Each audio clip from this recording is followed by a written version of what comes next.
Nesse webinar a gente vai estar falando sobre as obrigações fiscais que o sistema da Moura já é homologado, né?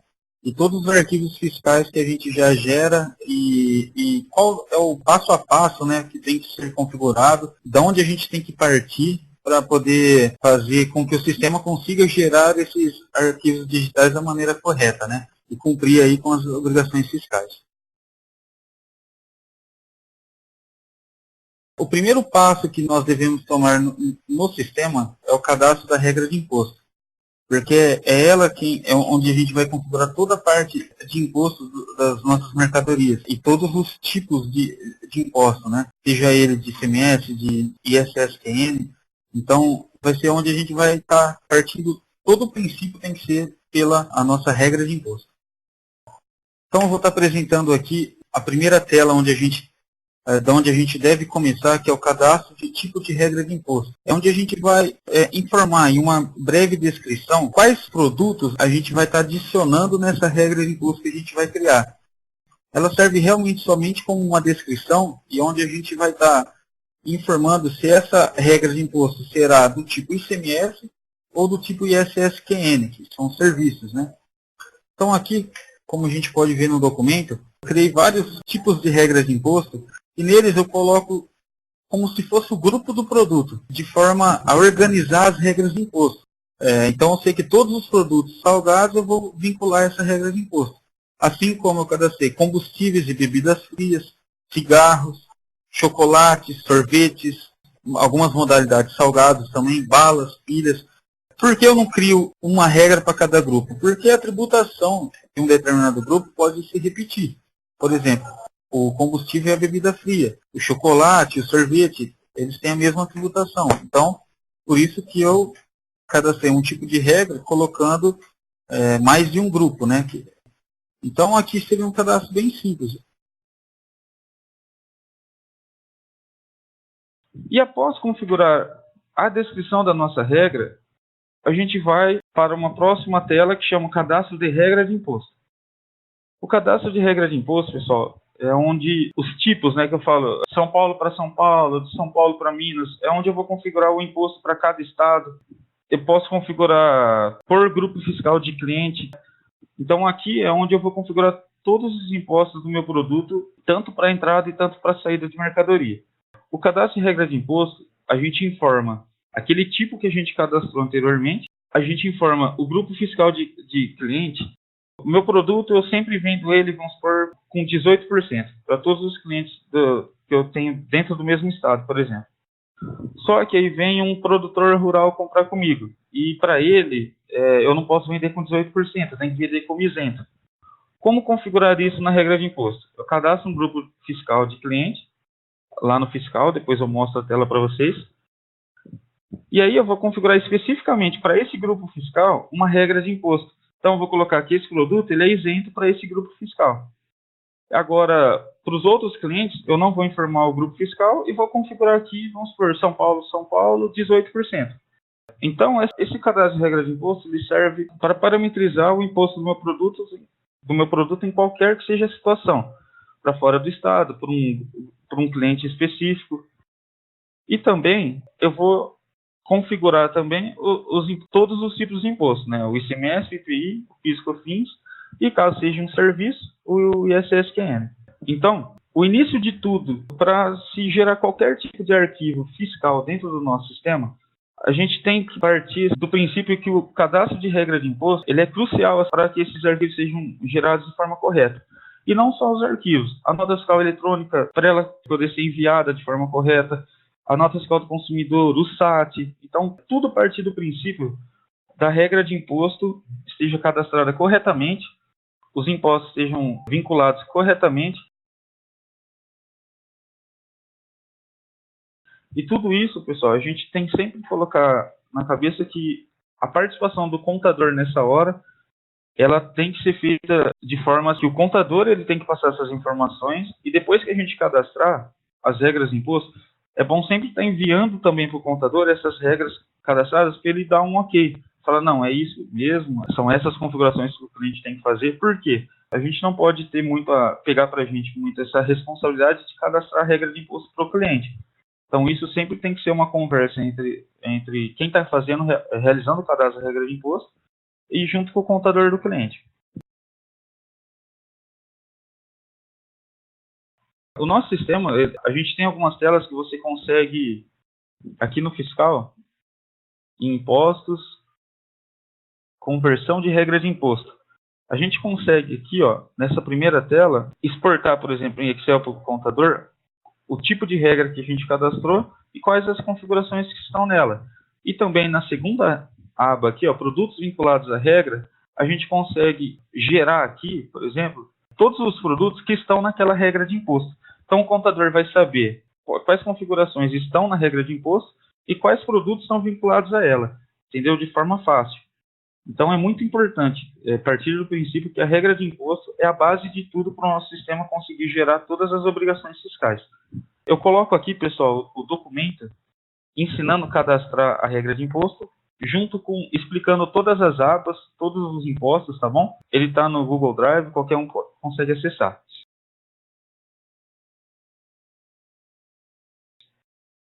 Cadastrando a regra de imposto, qual será o próximo passo? A gente vai ter que, no cadastro de produto, vincular essa regra de imposto. Só que o cadastro de produto, ele não, para poder gerar as obrigações fiscais do sistema, não é somente a regra de imposto que a gente deve configurar. A regra de imposto, ela pode ser vinculada na aba NF Impostos, né, do cadastro de produto. Ela deve obrigatoriamente ser vinculada uma regra para cada empresa, porque nós temos clientes, pessoal, que têm empresas em estados diferentes. Então, a regra de imposto vai ser diferente de um estado para o outro, certo? E aí a gente tem que vincular uma regra de imposto para cada empresa. Só que tem aquela questão que muitas vezes o cliente quer fazer uma nota diferenciada para um cliente normal, vamos supor, não é para um cliente vinculado a um grupo fiscal, só que uma nota de devolução, por exemplo, uma nota de transferência, uma nota de ajuste de crédito. Então, como configurar isso, uma regra de imposto referente a isso no produto? Já que o produto, teoricamente, ele tem que ter uma regra de imposto por empresa. A gente criou no nosso tema a regra por CFOP. O que é essa regra por CFOP? Você vai falar a empresa na qual eu quero vincular essa regra, o CFOP e a regra que eu cadastrei. Então, vamos supor, eu cadastro lá uma regra para devolução. Então, eu sei que o CFOP X é referente à devolução. Então, eu vou colocar a empresa, vamos supor, o JN Moura, o CFOP de devolução, a regra que eu cadastrei especificamente para devolução e vou adicionar no produto. Feito isso, o sistema também já sabe que quando a gente estiver utilizando determinado CFOP, eu tenho que pegar essa regra e não a que está vinculada diretamente ao aqui na NF Impostos, na parte de tipo de regra de imposto. Então, o sistema também permite fazer esse tipo de parametrização. A gente permite aí você configurar uma regra de imposto para um grupo fiscal específico, para um CFOP específico e a regra de imposto padrão do produto por empresa. O cadastro de produto também, nós temos, principalmente para gerar a nota fiscal, o STAT, a nota fiscal do consumidor e também os arquivos que pedem algumas informações, a gente tem que colocar o NCM no produto. O SPED fiscal, o PIS/COFINS, ele obriga a informação do NCM. Já o Sintegra, o GIA, não obrigam essa informação porque não possuem campos no layout para informar o NCM. Só que como a maioria dos clientes aí estão agora utilizando, né, o SAT, a nota fiscal do consumidor, então o NCM ele já passou a ser obrigatório no nosso cadastro de produto. Então ele é configurado também aqui na NF, informações adicionais. Ele é configurado no campo NCM aqui. E o que muita gente não conhece um recurso que o nosso sistema tem, que é essa lupinha do lado do campo NCM. O que ela faz? Ela abre uma tela de pesquisa de NCM, na qual o nosso sistema, a gente disponibiliza um banco de dados na nuvem, né, com o NCM e a descrição dele. Então, por essa lupa, você consegue pesquisar por descrição o NCM do seu produto. Esse banco de dados nosso, a gente atualiza ele de maneira semestral, junto com a liberação das versões do IBPT, que é aquela tabela que a gente tem que importar. Então, toda vez que é importada uma tabela do IBPT, a gente atualiza esse banco nosso com os NCMs novos e também retira aqueles NCMs que o IBPT removeu, que o IBPT já não tem como válido, né? Então, é um recurso que pouca gente conhece de fazer a pesquisa do NCM do produto. Só que, lembrando que a descrição do NCM, nem sempre ela é uma coisa muito específica, né? Então, eu não vou conseguir digitar lá, vamos supor, Coca-Cola, por exemplo. Não vou achar Coca-Cola lá. Ele vai ter na parte de bebidas e tal. Então, essa descrição, ela é mais para quem já tem um pouco desse conhecimento.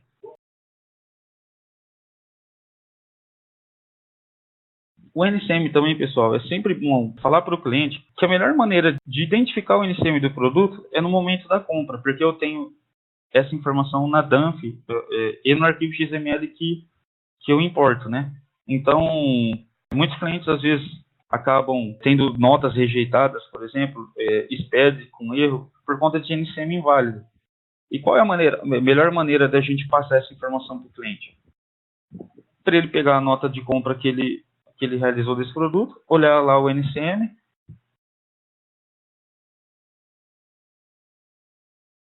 a gente tem aquele conhecido código de serviço, que é aquele código de 5 dígitos, né, que é só para os serviços, mas também a gente utiliza o mesmo campo aqui no nosso cadastro de produto para adicionar essa informação. Então, sempre quando for produto, a gente vai colocar aquele código de 8 dígitos aqui. Quando for serviço, é aquele código de 5 dígitos, já considerando o ponto, né? Que são 4 dígitos, na verdade, só que o XML da NFE e os arquivos fiscais consideram o ponto como um dígito. Então, esse campo é utilizado tanto para produto quanto para serviço. No documento, eu também coloco um documento explicando mais detalhado a parte do NCM. A gente também tem um campo que chama Código Fiscal de Operações e Prestações, o CFOP. Quando a gente tem que configurar esse campo no cadastro de produto? Ele é utilizado para quando eu quero fazer a venda lá para consumidor final, diferente daquilo que eu configurei na regra de imposto.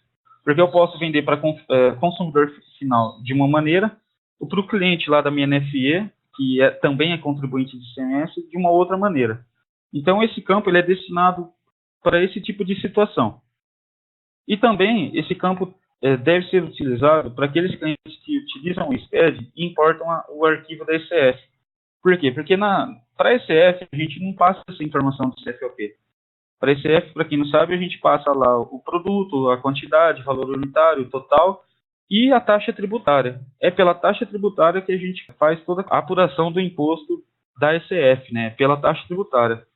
Só que como o SPED, ele obriga que o CFOP seja informado, então no momento que a gente importa o arquivo da ECF, a gente busca aqui do cadastro de produto o CFOP configurado desse produto. Então, esse campo ele passa a ser obrigatório quando o cliente está configurado para utilizar o SPED e também ele possui uma ECF cadastrada. Quando essas coisas estão configuradas, esse campo CFOP ele vira obrigatório no cadastro de produto. Aqui na imagem pode ver que ele não está como obrigatório, mas essa empresa é do Simples Nacional, a empresa que eu utilizei aqui o sistema.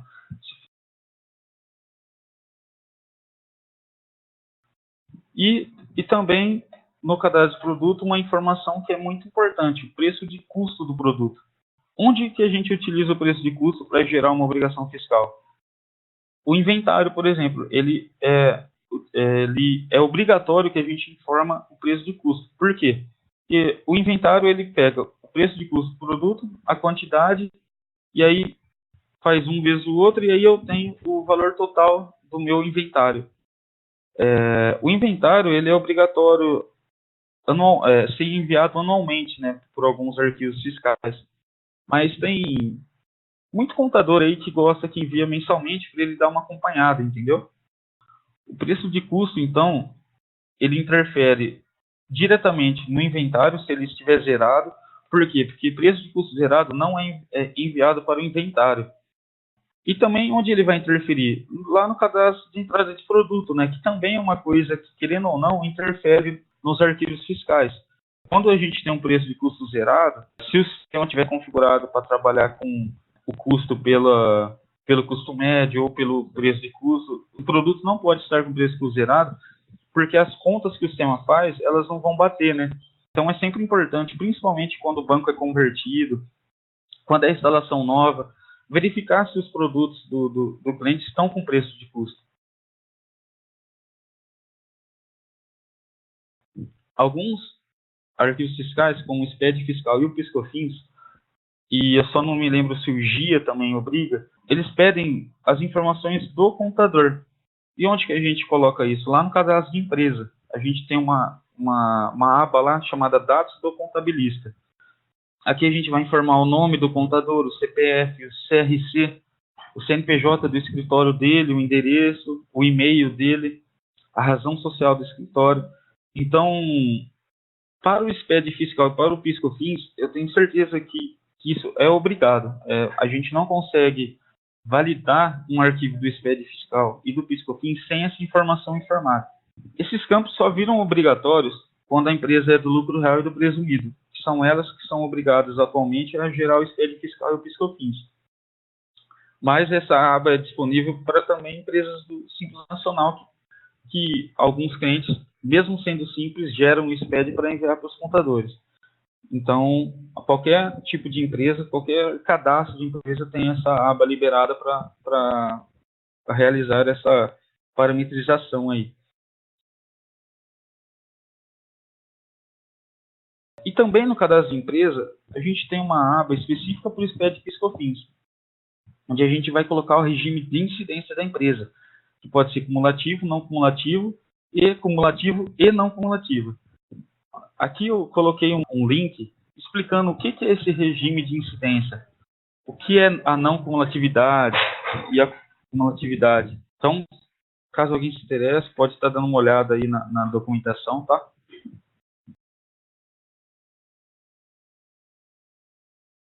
Feito esses passos que eu falei agora, da regra de imposto, do cadastro de produto, das informações do cadastro de empresa, o sistema assim, já está configurado para poder realizar as vendas e as entradas de produtos, que são esses itens que vão ser inseridos, né, nos arquivos fiscais. Então, eu só coloquei aqui, realizando a entrada de produtos, né? A entrada de produtos, ela pode ser feita de forma manual ou por XML. Manual é quando eu tenho a DANF lá, né? E eu quero lançar manualmente os produtos, os valores na nota, ou quando eu tenho aquele modelo 1, né? O formulário, que já não é muito utilizado, mas é a nota, modelo de nota fiscal 1, né? Que não tem um arquivo XML, então realmente eu tenho que lançar manual. Algum tempo atrás ainda, quem trabalha vendendo cigarro, por exemplo, chega o vendedor lá com aquela danfizinha pequena, né, que imprime no carro mesmo. Aquilo lá não é uma nota fiscal eletrônica, então aquilo tem que ser lançado manualmente. E também o que a gente consegue fazer? Dar entrada em um recibo. Recibo, pessoal, a gente usa esse termo para aquelas notas que a gente compra que não são um documento fiscal. Então eu fui no mercadinho ali, comprei, sei lá, uma bucha e tô dando a entrada. Eu não pedi nenhum documento fiscal. Só que eu tenho que faturar para poder pagar o mercadinho. Então eu lanço a nota aqui como recibo. O recibo ele não obriga diversos campos da entrada de produto, principalmente os impostos. Ele não obriga que você informe impostos. Voltando, né? Ele não é um documento fiscal. Então a gente tem essa possibilidade de dar entrada em um recibo, de dar entrada numa nota fiscal eletrônica, numa nota modelo 1, em nota de conhecimento de transporte, em nota fiscal de água, luz, telefone. Então, o cadastro de entrada de produto é onde a gente vai colocar todas as compras realizadas aí pela empresa em um determinado mês. Então, a gente tem diversas configurações, se a gente vai pagar o frete, se não é para se creditar do ICMS dessa compra. Então, tudo isso, pessoal, a gente colocou aqui, eu coloquei aqui, tem a documentação da entrada de produtos por XML e a manual. Então, quem quiser entrar mais a fundo dessa tela, do cadastro de entrada de produto, eu coloquei a documentação aqui.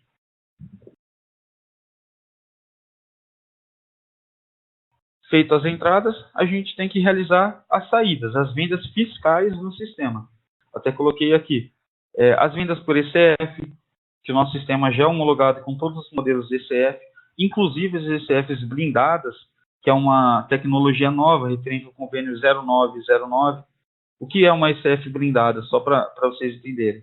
Alguns estados, para não adotar a nota fiscal do consumidor eletrônica e também o SAT, eles fizeram um convênio que a própria ECF ela vai transmitir de maneira eletrônica, né, de maneira automática, a venda já para a Cefaz do Estado.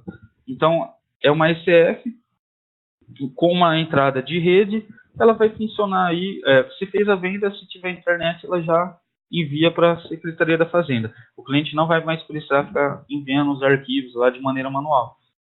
Esse é o convênio 0909, adotado em alguns estados. Eu não vou lembrar de cabeça, mas eu acho que Santa Catarina é um estado que adotou isso e o nosso sistema já está homologado. A nota fiscal do consumidor eletrônica, a NFCE. A NFCE é uma modalidade da nota fiscal eletrônica, só que para consumidor final. O layout do XML é idêntico da nota fiscal eletrônica. Ele tem algumas tags, pouquíssimas tags exclusivas para a nota fiscal do consumidor. Ele não obriga que você informe um destinatário, por exemplo. Ele tem um valor máximo de venda, são 10 mil reais, que você pode não estar informando o destinatário. A partir de 10 mil reais, você é obrigado a informar um destinatário para essa venda. E o nosso sistema já está homologado com a maioria dos estados liberados. Por que a gente não está homologado com todos? Porque alguns clientes, a gente vai homologando conforme a gente tem um cliente lá no estado, que a gente precisa de um certificado digital para testar, entendeu? Então, os estados que estão homologados, que não estão nessa lista aqui, é porque a gente não tem nenhum cliente ainda. Então, a gente já homologou no Acre, Amazonas, Distrito Federal, Pará, Maranhão, Rio Grande do Norte, Paraíba, Sergipe, Rio de Janeiro, São Paulo, Rio Grande do Sul e Mato Grosso. Esses estados estão homologados à emissão de NFCE no nosso sistema. Aqui eu coloco diversos documentos, tá? Como configurar e utilizar a NFCE, como cancelar, consultar e inutilizar uma NFCE, erros comuns que a gente já identificou e já documentou sobre a NFCE, principalmente na parte de certificado digital, perguntas e respostas sobre a NFCE. Esse documento de perguntas e respostas é a própria Cefaz que disponibiliza para a gente. E um calendário de obrigatoriedade da NFCE por estado. Aqui é possível verificar os estados que já estão liberados para emitir NFCE, mas que o nosso sistema ainda não tem nenhum cliente liberado lá, tá bom? O CFE-SAT. O SAT é apenas para o estado de São Paulo, né? É uma forma de realizar uma venda fiscal dentro do nosso sistema. Atualmente a gente está homologado com todos os equipamentos SAT liberados aqui no estado de São Paulo. A maioria dos clientes nossos utilizam o equipamento da DMAP, né? Foi o primeiro a ser homologado com a gente. Mas a gente tem Bematec, Sueda, a Eugin, todos os equipamentos que eu acredito que foram liberados a gente já tem homologado.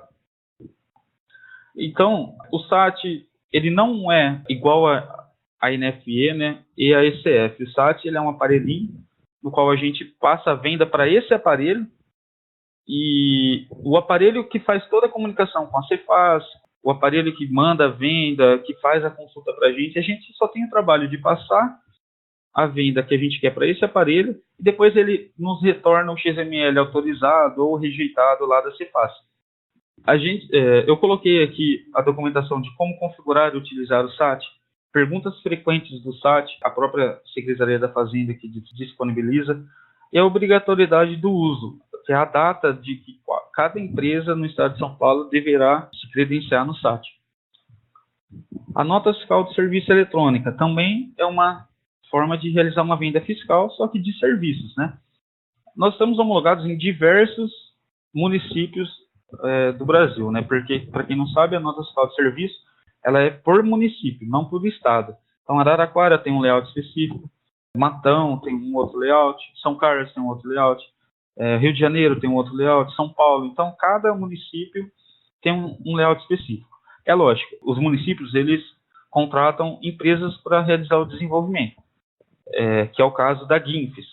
Então, eu não vou saber o número correto, mas diversos municípios contrataram a GINFES para desenvolver a NFSE para a prefeitura.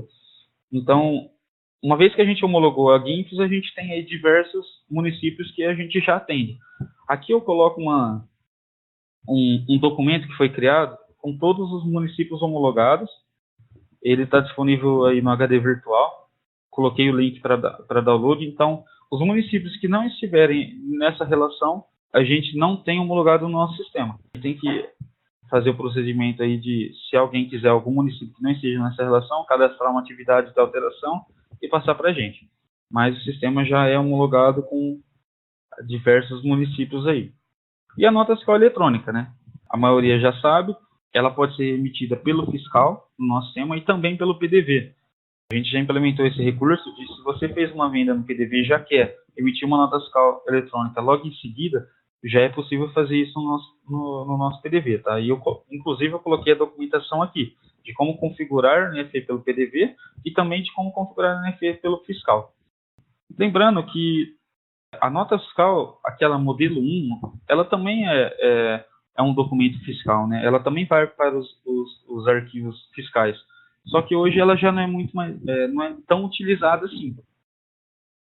Poucos clientes que eu tenho conhecimento que possuem o nosso sistema que utilizam a nota modelo 1 para realizar as vendas, né? Na compra ainda compram bastante.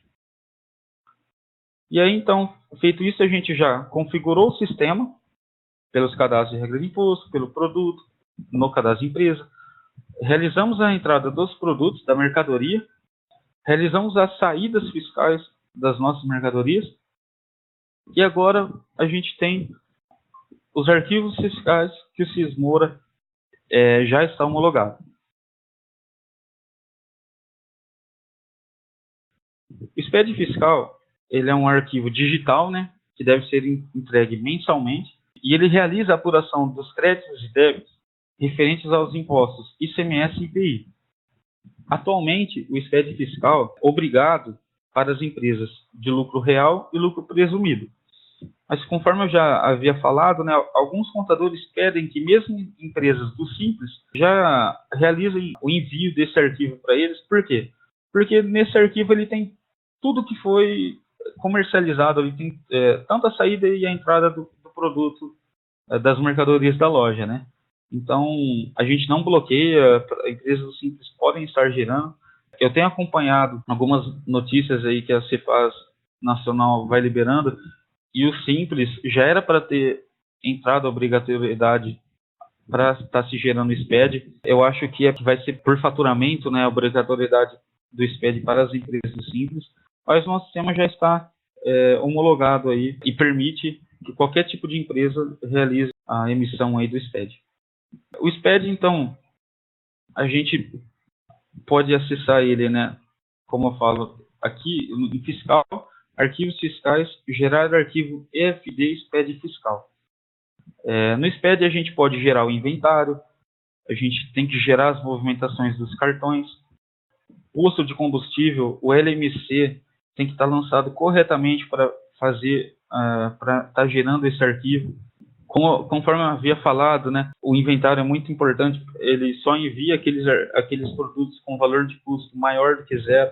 A gente tem homologado no nosso sistema os dois perfis do SPED, que é o perfil A, que é um perfil mais discriminado, né, e o perfil B, que é mais uma consolidação dos registros, como se fosse, ele não envia todas as notas, ele envia apenas os totais. Vamos tentar resumir dessa maneira. A gente dá a opção tem contador que pede para que não seja enviado notas de saída com CFOP 5929. Então a gente permite que essa parametrização seja feita. Também permite que seja desconsiderado aquelas notas de formulário contínuo que são cadastradas lá no fiscal. Temos também a possibilidade de importar os arquivos DCF, conforme eu falei no início da reunião, né, que é importante aquela configuração do CFOP no cadastro de produto, por conta dessa importação dos arquivos da SF. Então, O nosso SPED fiscal hoje, assim, ele atende todos os tipos de solicitações aí que os contadores costumam pedir para os clientes, né? Uma coisa interessante, muita gente vem perguntar e gostaria de deixar claro que o sistema nosso está homologado apenas com o layout oficial do governo. O SPED fiscal, o governo ele disponibiliza um layout que a gente deve seguir com todos os registros e o nosso sistema é homologado com esse layout.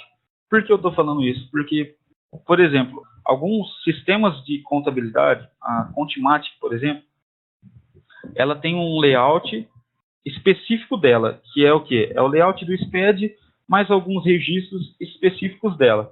A Folhamatic, se eu não me engano, eu tinha isso também. Só que a gente só gera no layout do governo. Por quê? Porque o layout do governo a gente consegue ter um suporte. Quando a gente tem alguma dúvida, a gente consegue encaminhar essa dúvida, ter um suporte deles. Já essas empresas de contabilidade, elas não dão o suporte que a gente necessita. A gente tem que pedir para o cliente entrar em contato com eles. Então, é uma coisa que já gerou problema para a gente e a gente resolveu tirar isso do sistema. Então, hoje a gente só segue o layout padrão que o governo estipula, tá bom? É muito importante, numa conversa com um contador, por exemplo, já deixar isso muito claro, para a gente não ter a dor de cabeça para frente, né? Não ter que explicar isso depois que o cliente já passou um mês aí e está já em cima na hora de gerar um SPED. Aí nós temos o SPED PIS/COFINS. Ele é muito parecido com o SPED fiscal, só que ao invés de apurar o ICMS e o IPI, ele apura os impostos PIS/COFINS que são federais, né? Ele também é entregue mensalmente, é um arquivo texto, diversos registros foram baseados no SPED fiscal, eles reaproveitaram, os padrões dos campos são iguais ao SPED fiscal, então a gente tem a possibilidade também de importar um cupom fiscal, só que não é enviado o inventário, informações de cartões não são enviadas, o LMC também não é enviado para o SPED PIS/COFINS, porque são informações que apenas o Estado necessita. O SPED PIS/COFINS só envia as apurações de crédito e débito referente ao PIS/COFINS. Então, o funcionamento da tela é muito parecido com o do SPED fiscal, você importa o cupom fiscal, caso seja SAT, NFC, já vai tudo direto, você não importa nada. Então, uma opção que a gente permite, né, que só sejam enviadas aquelas notas que tenham crédito de PIS/COFINS. Ou seja, só notas que tiveram valor de PIS/COFINS na sua circulação. Notas isentas de PIS/COFINS, por exemplo, alguns contadores pedem que não sejam enviados. Por quê? Até no próprio manual do SPED PIS/COFINS, ele determina que o envio de notas que não têm crédito ou débito, né, no caso de PIS/COFINS, é opcional o envio delas. Então, a gente criou essa opção aí para seguir com o que o manual também determina, né?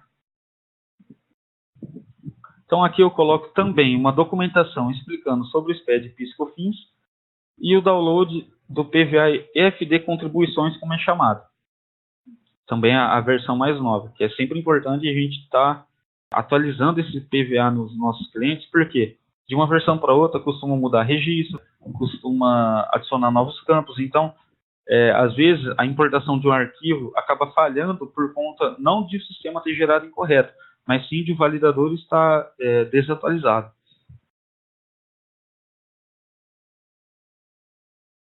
O Sintegra também é um arquivo fiscal do tipo texto, né, um arquivo texto, que também são enviados as entradas e saídas da mercadoria.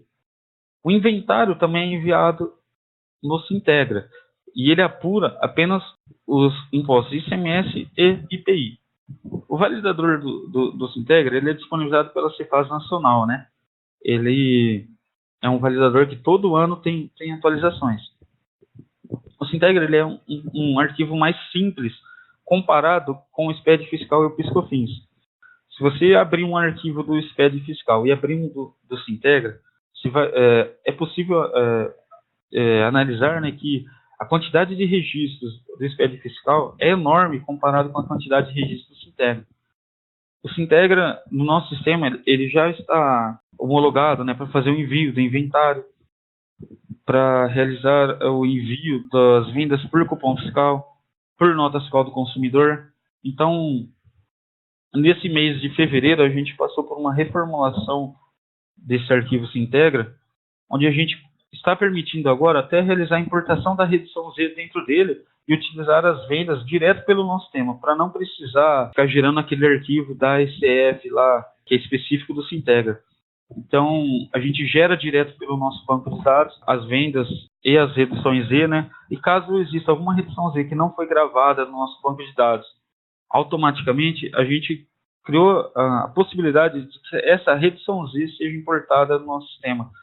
Então, já é uma melhoria que a gente fez no Sintegra, pois a gente viu que alguns estados, por exemplo, no Espírito Santo, eu até falo aqui, todos os contribuintes são obrigados a gerar o arquivo Sintegra, independente do faturamento da empresa. Então, a gente está melhorando o Sintegra para poder facilitar o envio das vendas, né? Porque a entrada ela é padrão. Você dá a entrada no cadastro de entrada de produto, você não precisa importar mais nada, você só precisa estar com tudo configurado corretamente. Só que a saída por ECF, a gente antigamente tinha que juntar os arquivos, né? Que é pegar aquele arquivo exclusivo do Sintegra que a impressora gera e juntar com o nosso que o sistema gera das entradas e saídas. Hoje a versão do Sintegra ela já tem a opção de gerar pelo banco ou seja, tudo pega do banco de dados. A gente não precisa importar nada, juntar nenhum arquivo, a não ser, como eu falei, se alguma redução Z não for gravada no banco. Quem grava a redução Z, para quem não sabe, é o PDV. No momento que gera a redução Z, a impressora passa para o PDV as informações da redução Z. Só que muitas vezes acaba não gravando por falha da própria impressora. Ou ela passa os registros zerados. É sempre importante analisar se as DLLs da impressora estão atualizadas. Se a própria impressora fiscal não está com algum problema, que a gente já pegou uma Daruma que com tudo atualizado, ele sempre gerava todas as informações da redução Z zeradas. Era um problema na placa da impressora. Então, quando ocorrer esse tipo de problema, a gente criou a opção de você poder importar a redução Z através do arquivo RFD. A gente importa a redução Z certinho com todos os valores e aí facilitou a vida aí para quem precisa gerar o arquivo Sintegra. Ele também é entregue mensalmente, tá, pessoal? Então aqui eu tenho a documentação do Sintegra, o manual do Sintegra e o validador do Sintegra também para ser feito o download.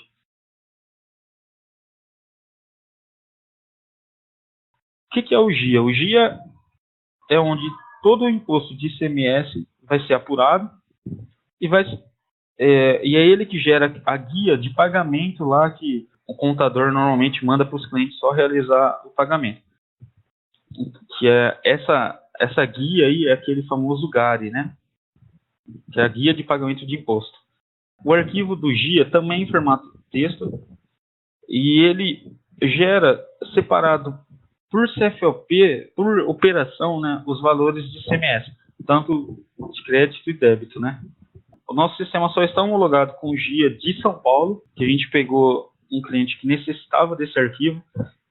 Então, primeiramente, a gente liberou para o estado de São Paulo, já homologamos, enviamos o mês de janeiro, validamos no validador do GIA, e o cliente já até realizou o pagamento do imposto, gerando a GARI depois, e os valores bateram, né? Então, a gente conseguiu homologar isso com sucesso no nosso sistema. Então, aqui eu disponibilizei uma documentação do GIA, ICMS de São Paulo, e junto com o validador dele. Nós temos um mapa resumo ECF. Ele é obrigatório somente em alguns estados. Por exemplo, eu acho que o Pará é um estado que é obrigado. Esse mapa resumo, ele discrimina por redução Z todos os totalizadores e seus respectivos valores passados pela ECF. Ele tem um layout exigido pela Cefaz e ele deve ser entregue mensalmente sobre todas as reduções Z do estabelecimento. Então, eu tenho aqui um exemplo da impressão do mapa resumo. Ele não ficou muito bem a imagem, mas é praticamente a ECF, os totalizadores, tá? Tudo aquilo que foi isento, não tributado e outros. Então, e para cada ECF, ele pede essa informação, tá? Eu falei que o Pará está obrigado, só que o Pará também já aderiu à nota fiscal do consumidor eletrônico. Então, o mapa resumo só é obrigatório para aqueles clientes que ainda não foram para a nota fiscal do consumidor.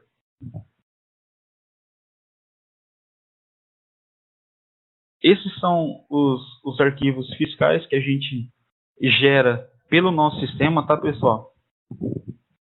Eu não entrei muito a fundo em cada um, porque a gente vai mais para frente separar um webinar para cada assunto que a gente falou, que eu mostrei nesse documento, mas são esses os passos que a gente deve tomar antes de gerar os arquivos fiscais. Todas essas configurações que eu falei devem ser realizadas no cliente, principalmente clientes de conversão, tá? Porque eu vejo que na conversão a regra de imposto acaba não sendo levada em consideração, né? Então, esse é um problema, porque se a gente não começa do início lá na regra de imposto, quando a gente vai gerar os arquivos fiscais, é onde os erros aparecem. Então, a gente tem que voltar lá atrás e fazer o caminho inverso, né? Isso tem é mais demorado, né? Mas às vezes o cliente já está com a data limite ali da entrega de um arquivo fiscal. Então, é muito importante realizar a configuração lá no início, realizar todas as entradas e saídas com as regras já configuradas, com todas as parametrizações feitas, para quando a gente for gerar o arquivo fiscal, a gente já não ter a dor de cabeça, né, de ter que fazer o caminho inverso.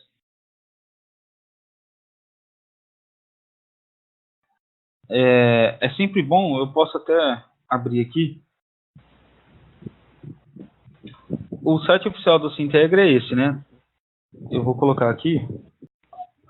Esse site é o que a gente usa. A gente seleciona o estado do cliente, né? A gente tem aqui em serviços o download do validador que eu até coloquei. A gente tem também toda vez que a gente vai gravar um cliente e falar a inscrição estadual é inválida, a gente consulta a inscrição estadual está correta. A gente tem um módulo para verificar a consistência das inscrições estaduais. É esse módulo que o nosso sistema usa. Então é só realizar o download aqui e também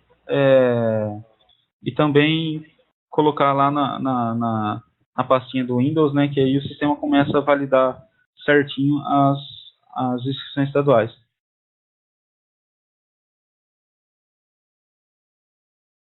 Vamos supor que eu preciso fazer o SPED fiscal, né?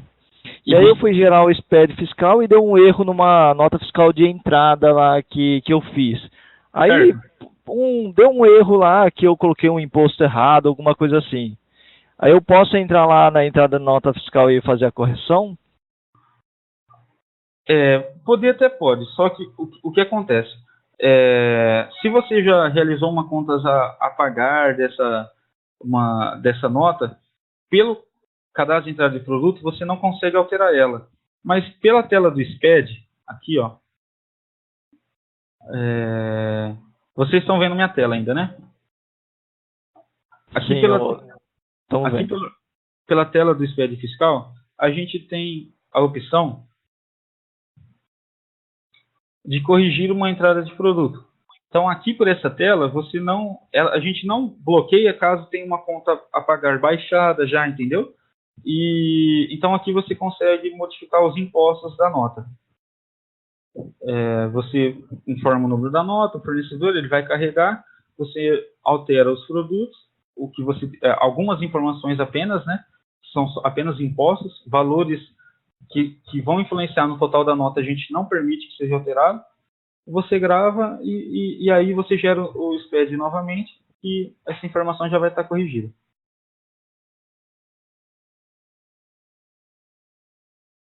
Queria saber também, por exemplo, o nosso sistema está meio que preparado também para evitar esses tipos de erros, assim, ô Leandro? Fazer alguma consistência, alguma coisa assim?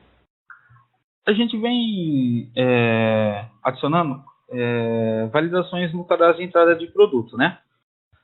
O SPED já quando a gente exporta, a gente já realiza uma pré-validação em cima dos impostos, em cima do valor de custo zerado, em cima dos LMCs que não foram gerados quando é posto, entendeu? Então, a gente tem a validação tanto no momento de dar a entrada de produto, quanto a validação no momento de gerar o arquivo. Toda vez que a gente pega um erro, é cadastrado um erro novo aqui do SPED, e que a gente vê que dá para colocar na validação, a gente já realiza isso também, entendeu? Então, essa parte de validação ela já está bem completa aí antes de realizar a exportação do arquivo. Imagina que eu tenho um posto que vai começar com o nosso sistema, né? E aí, realmente, ele fez os cadastros no produto, colocou as regras. E aí é o seguinte, ele começou no dia 1 desse mês de março. E hoje é o dia 16, né? Então ele já teve movimentações de entrada, fez as vendas lá no PDV, passou no SAT. E aí eu posso gerar o SPED hoje, por exemplo, para ver se o meu SPED está com as regras certas, se não está dando nenhum tipo de inconsistência? Pode sim. Você pode gerar o arquivo do SPED independente se o mês já está finalizado. Muitos clientes utilizam esse recurso que você falou, por quê? Porque eles vão acompanhando aí cada 10 dias, por exemplo, ou de forma quinzenal, se o SPED já vai apresentar algum problema lá na frente, né? Então ele já consegue se antecipar a qualquer tipo de problema. Outra coisa também que é legal, vamos supor, você deu o exemplo de um cliente que começou a utilizar agora no mês 3, por exemplo. Só que ele precisa gerar o SPED do mês 2. Como que ele faz? O nosso sistema permite que ele importe, que ele dê entradas nas notas de entrada, né? E as de saída que ele emitiu por um outro sistema, por exemplo, a gente permite a importação dos arquivos XML, se for uma nota fiscal de saída, permite a importação dos arquivos ECF, né? Desde que é muito importante que o sistema seja convertido com os mesmos códigos de produtos do sistema antigo, permite a importação dos arquivos de SAT, de nota fiscal do consumidor e até de nota fiscal de serviço. Então, a gente consegue gerar SPED mesmo de meses onde o cliente não utilizou o nosso sistema, e sim o sistema de um concorrente, entendeu? Então, o sistema também está preparado para isso.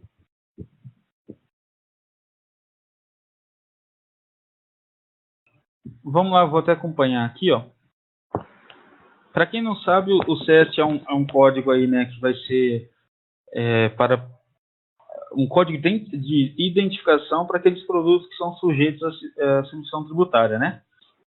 O nosso sistema já está homologado com o código CEST, que fica lá no cadastro de produto, na aba NF Impostos, tem uma nova aba aqui, Código CEST, onde tem todos os códigos liberados aí pela Cefaz, tá? Esse código ele vai ser utilizado tanto na emissão da nota fiscal eletrônica, quanto na emissão da nota fiscal do consumidor final, que é a NFC, né? Então, o SAT, nós analisamos acho que foi segunda-feira agora a gente analisou o manual do SAT e não tem nenhum local no XML para estar sendo adicionado essa informação do CEST. Então, creio eu que, por enquanto, o SAT não vai exigir essa informação. Então, a gente tem exigência aí somente da NFE e da nota fiscal do consumidor, e a partir do dia 1 de abril, né? A partir do dia 1 de abril, os clientes devem estar configurando isso no cadastro de produto. Também, para ajudar, a gente permite que seja configurado aqui no cadastro de produto ou aqui no fiscal.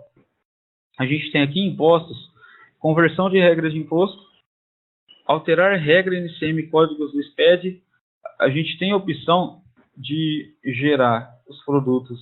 Aqui, vamos supor, gerar vários produtos de uma vez, selecionar para atualizar e adicionar um código CS padrão para os produtos selecionados, para que não seja feito isso de forma de um por um, né? Isso pode, às vezes, o cliente, a maioria dos produtos dele é um código CS só. Então isso vai ajudar bastante eles lá.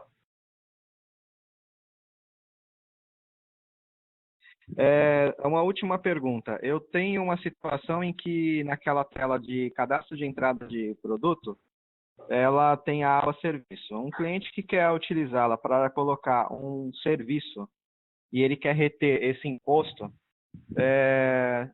há alguma situação de configuração, alguma coisa assim para ser feita?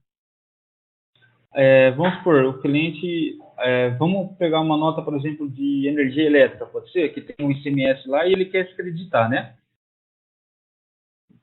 Seria mais ou menos isso? Tem esse caso também, e tem a questão de uma mão de obra em que eles têm, aquele caso que ele retém o imposto do ISS. Então, na nota fiscal eu já fiz um teste, joguei essas informações da nota na tela, e só que ele tem a situação do imposto retido, só que o sistema ele não está aparecendo no valor total da nota, o valor sem esse imposto, ele está aparecendo com esse imposto somado.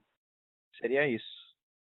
Entendi. É porque alguns clientes nossos, eles, vamos supor, ele foi lá e alguém fez um serviço para ele. Ele quer se reter desse ISS que ele pagou, né?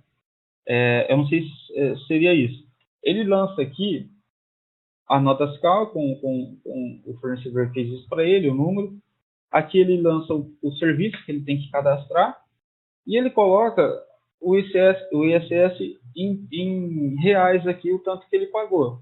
Eu sei que dá para se aproveitar do crédito do ISS que você pagou, informando ele nesse campo quando você dá a entrada do serviço aqui pela cadastro de entrada do produto. Mas caso não seja isso, pode me falar aí que a gente vê o que fazer nesse caso aí.